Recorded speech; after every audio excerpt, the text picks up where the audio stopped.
제가 이렇게 대구에 왔는데요. 건물이 예사롭지 않지 않습니까? 빵집인데 되게 비범해요. 신기하네요. 이렇게 좋은 곳이 있겠습니까? 야, 이게 뭐야? 부자가 되고 싶은 사람들은 한 번은 온다는 그곳. 저도 왔습니다. 안녕하십니까? 환경공학자이자 문화예술을 사랑하는 소설가로도 일하고 있는 곽재식입니다. 제가 이렇게 대구에 왔는데요. 여러분, 대구에 하면 또 열정이 가득한 도시, 젊은 세대들을 MZ 세대들이 몰려들어서 MG 하는 이런 도시로 생각을 하실 수도 있는데요. 우리나라의 현대를 가장 앞줄에서 받아들인 근대 문화의 발자취가 깊게 남아있는 곳이기도 합니다. 그래서 제가 대구에 남아있는 근대 문화의 뿌리를 여러분들과 같이 구경하고 그에 대한 재밌는 이야기도 나눠보기 위해서 이렇게 높은 언덕길을 걸어서 여기까지 오게 되었습니다. 가보실까요, 여러분? 여기가 청라 언덕이라고 하는 곳인데요. 풀청, 담쟁이 덩굴이라는 뜻이다 라고 합니다. 또 이 예술의 정신에 한번 젖어볼 수 있는 곳이 이 청라 언덕이기도 합니다. 여기에 그런 노래를 기념하는 노래비가 적혀 있습니다. 청라 언덕이라는 단어가 여러분 왠지 좀 많이 들어본 거 입에 좀 잘 붙지 않으세요? 청라 언덕? 청라 언덕, 약간 이런 멜로디 생각나지 않으십니까? 학교에서 배웠던 노래예요. 봄의 교향악이 울려 퍼지는 청라 언덕 위에 백합 필 적에, 이거 노래, 이건 뭐 오다가 한 번쯤 배우는 노래 아닙니까? 이 노래를 작곡한 박태준 선생의 곡 이은상의 작사로 만들어진 노래입니다. 여기 뭐라고 사연이 적혀 있냐면, 젊은 시절에 박태준 선생 무슨 생각하셨겠습니까? 첫사랑 생각. 여기 노래비에 보면 이런 게 적혀 있어요. 여기가 바로 그 청라 언덕이고, 백합화라고 하는 것은 그가 흠모했던 신명학교 여학생이다 라는 설이 적혀 있습니다. 그 피 끓는 청춘 설에 있던 곳이다, 이런 생각을 해보면 이 언덕길 올라오느라 힘들었지만 100년 전의 과거와 지금의 감성이 서로 같이 교차되는 느낌이 아닌가 생각해봅니다. 대구 하면은 우리가 유행의 첨단을 달리는 도시, 젊은이들에게 인기가 많은 도시로만 우리가 많이 생각을 할지도 모르는데, 이런 대구가 유행의 최첨단을 달린 거, 미래로 뻗어나간 게 요즘 일만은 아닙니다. 세계의 현대를 가장 먼저 맞이한 곳이 대구이기도 하거든요. 그 뿌리를 한번 살펴보기 위해서 이렇게 왔습니다. 이거 딱 보시면 건물이 있는 게 예사롭지 않지 않습니까? 우리가 사는 보통 주택 같진 않죠. 되게 예스럽죠. 흔히 대구에서 선교사집, 선교사 주택이라고 하는 건물이 있는데, 그 중에서 선교사 챔리스 주택이라는 건물입니다. 미국에서 오신 선교사분들이 대구에 와가지고 선교 활동을 해야 되겠다라고 하면서 여기에 터를 잡고 본인들의 그 고향을 생각을 하면서 약간 미국식으로 목조 주택 느낌으로 이렇게 집을 싹 지었는데, 그게 지금까지 잘 남아 있는 거죠. 이분들하고 같이 오신 이 미국 분들이 대구에서 처음으로 했던 여러 가지 활동 중에 하나가 이 의료와 관련된 사업들을 많이 하셨다라고 합니다. 미국 약방이라는 이름으로, 이름 좀 화끈한 거 같지 않습니까? 유럽 과학적인 근대 의학을 기반해 가지고 환자들을 돌보고 사람들을 구하는 이런 일들을 하신 거예요. 그 전통이 쭉쭉 계속 내려와 가지고 동산병원이라는 이름으로 대구를 대표하는 의료기관으로 자리 잡고 있습니다. 여기 보면 요 기념할 수 있는 공간이 마련되어 있군요. 1899년 선교사들이 이주하면서부터 시작된 미국 약방 시절의 전통이 이어져서 지금도 사람들을 살리기 위해서 노력을 하고 있다. 대구 근대문화유산으로 지정되어 있는 이 동산의료원을 기념하는 공간입니다. 배안 고프세요? 그러네요. 또 시간도 약간 지금 점심시간이야. 뭔가 좀 먹으러 가봐야 되겠습니다. 뭔가 좀 먹으면서 계속 예술을 논할 수 있는 곳 찾아가 보도록 하겠습니다. 대구 하면 정치인들도 와가지고 악수 많이 하고 하는 그 서문시장 그쪽 근처로 우리가 왔습니다. 저기 보면 양명서문이라고 해가지고 이쪽에 약 재료 파는 가게들, 이런 가게들이 한약도매 이런 가게들 좀 많이 보이는데요. 제가 청라 언덕 그 정도 돌아다니고 몸이 허해서 약을 한 재 해먹으려고 온 것은 아니고, 음악에 대해서 좀 이야기하고 왔지 않습니까? 여기에 대해서 또 미술에 대해서 이야기할 수 있는 곳이 있다 그래가지고 요 가게인데요. 이렇게 조선 양화계 거벽 해가지고 그림 크게 그려져 있고 미술과 관련된 곳은 맞는 것 같아요. 그런데 너무나 반갑게도 여기 보면 빵집입니다. 이렇게 좋은 곳이 있겠습니까? 빵 먹으면서 한번 이야기 해보도록 하겠습니다.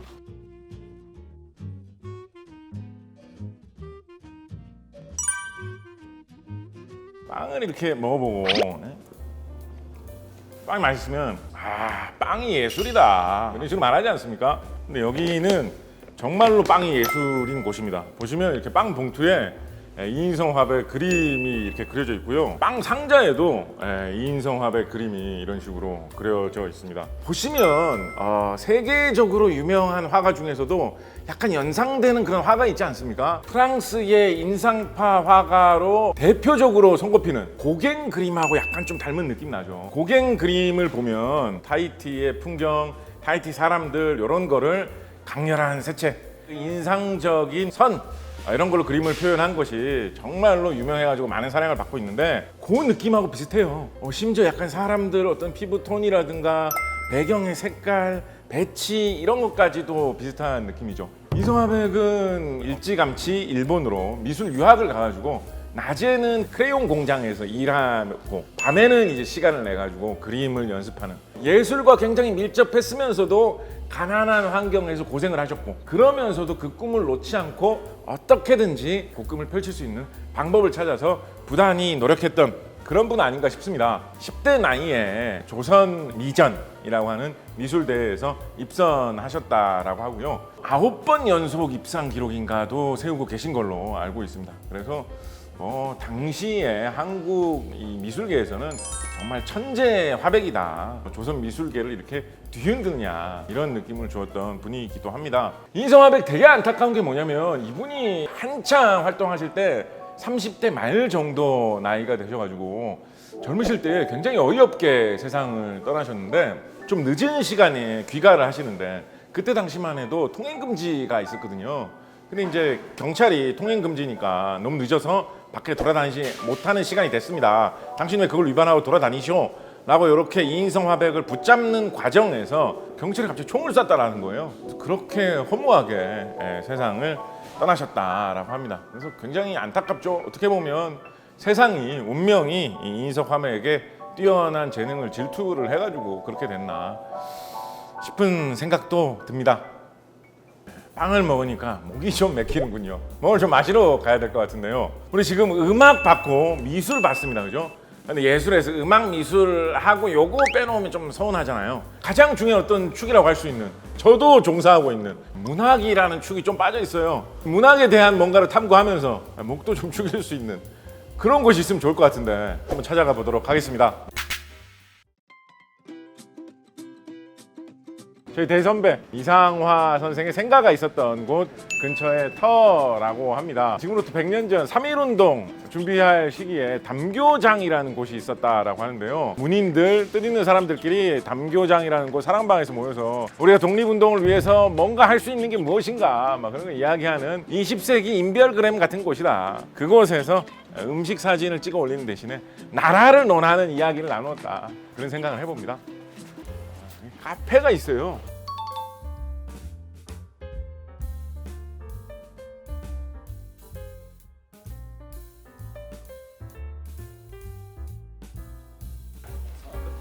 아유, 감사합니다. 사실은 뭐 저도 작가라서 비슷한 신세입니다만 가난한 직업입니다, 작가라는 게. 근데 이상화 시인 같은 경우에는 대구의 중심지에 좁은 집에서 태어나셔가지고 사실은 이런 분이 무슨 어떤 사회에 대해서 고민을 하고 또 민족의 앞나라에 대해서 고민하면서 울분에 찬 뭔가를 표현하고 이렇게 되기 쉽지 않거든요. 그런데 이분은 자신의 인생에서 자기 주변을 둘러보다가 그에 대해서 누구보다도 예민한 생각을 하셔가지고 그걸 문학적으로 승화시켰다라는 게 좀 놀라운 것 같습니다. 계기로 많이 지목이 되는 게 이상화 시인께서 일본에 머무르고 계셨을 때 관동 대지진이 발생을 합니다. 그래서 큰 재난 속에서 많은 사람들이 피해를 입었는데 일본에서 무슨 이상한 헛소문 유언 비어가 돌았냐면 이 혼란한 틈을 타고 조선 사람들이 일본 사람들을 괴롭히려고 한다. 그러다 보니까 일본 사람들이 엉뚱하게 이 다 조선 사람들 때문이야 라고 하면서 조선 사람들한테 이거 화풀이를 한 거예요.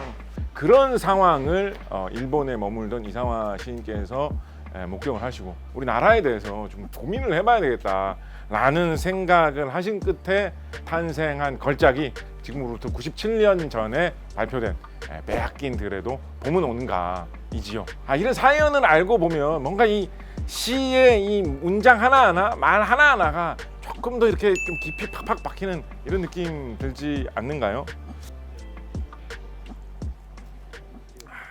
지금까지 너무 돈 쓰는 것만 뭔가 많이 한 것 같은데요. 약간 돈 버는 이야기도 좀 해보고 싶지 않습니까? 그래서 우리 산업과 기업에 관한 이야기를 좀 해보려고 합니다.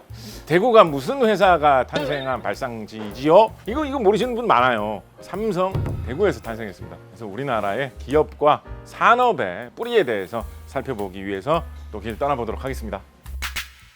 여기가 어디야? 우리나라 최대의 기업, 세계 제1의 종합 전자회사, 굴지의 기업인 삼성이 처음 시작된 곳입니다. 이 자리에 삼성상회란 이름으로 20세기 초에 처음 한 4층 정도 건물을 지어가지고 시작되었던 곳입니다. 너무 낡아가지고 안전상의 우려가 있다라고 해서 건물은 없어지고 지금 이런 형태로 조형물만 남아 있습니다. 이병철 회장이 처음에 삼성상회 차려가지고 뭐 하셨을 것 같아요? 대구에서 전자산업 하셨을까요? 그때부터. 그래서 처음에는 쌀 관련 산업을 해가지고 한번 성공을 하십니다. 크게 성공을 한번 하셨는데 일본이 침략 전쟁을 크게 하면서 크게 일구었던 쌀 관련 산업을 한번 말아먹습니다. 그리고 나서 고민해가지고 내가 일을 너무 크게 안 벌여도 어느 정도 내실 있게 할 만한 사업으로 뭐가 있을까 고민을 하다가 대구가 영남 지방의 중심지잖아요. 그래서 영남 지방에 몰려드는 건어물, 그 다음에 과일 종류, 청과류 이런 것들을 모아다가 수출하는 무역업으로 삼성상회라는 이 회사를 시작을 하십니다. 나중에 발전한 뒤에는 이 안에 국수 만드는 공장을 세우셔가지고 별표국수라는 이름으로 맛있는 국수로도 이 일대에서는 유명했다라고 합니다. 그래서 세계 최고의 기술 기업의 뿌리가 대구 서문시장에 있다라고 보시면 되겠습니다. 자, 그래서 지금까지 대구에 스며 있는, 대구에서 내려오고 있는 예술, 음악, 미술, 문학, 그리고 대구에서 성장한 기업의 뿌리, 대구의 전통, 대구의 호걸, 인물들로서 빛났던 분들에 대한 이야기들을 알아보았습니다. 그럼 대구에 뭐 이런 인물 이야기 이런 것만 있느냐?